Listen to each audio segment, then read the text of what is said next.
Kuri wa gatanu abayisilamu niho basozera imisi bari bamaze bari mu mafungo. Abayisilamu bavuganye n'imbonesha kuri yanyu ya BTV batubwiye insiguro y'uwo musi.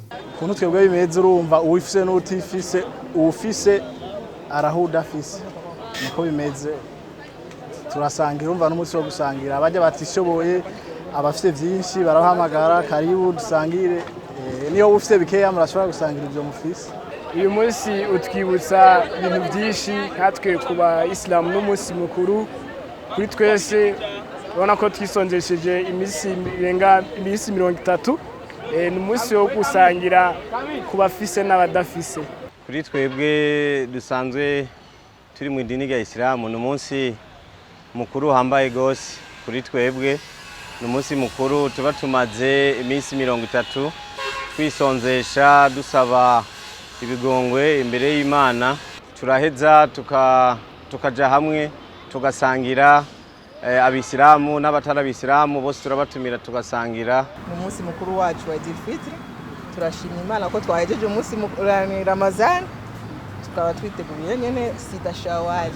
Abo bayoboke b'idini rya Islam baratubwiye igituma basangirira hamwe n'abandi ndetse n'akamaro bifise. Urashobora kuba ufite ibintu byinshi ntiwobimara urumwe ntiwobimara bisaba ko uha n'abandi uronke ko kugira Imana igumihezagira iyo usangira n'abandi bantu n'Imana birayisimisha gatuma iziraguha ibirushiriza kugira urukundo twese tugashira hamwe abafise n'abadafise twese tugasangirira hamwe kugira Imana ikihezagira. Sangira n'ikintu gikomeye cyane mu idini rya Islam no mu mico y'Abarundi kubera iyo abantu bagiye hamwe bagasangira bizana ibintu byinshi cyane baraganira urukundo rukongerekana iyo bariko baraganira baraheza bakaganira n'indi migambi iteza imbere idini rya Islam gateza imbere andi madini gateza imbere n'Uburundi bwacu.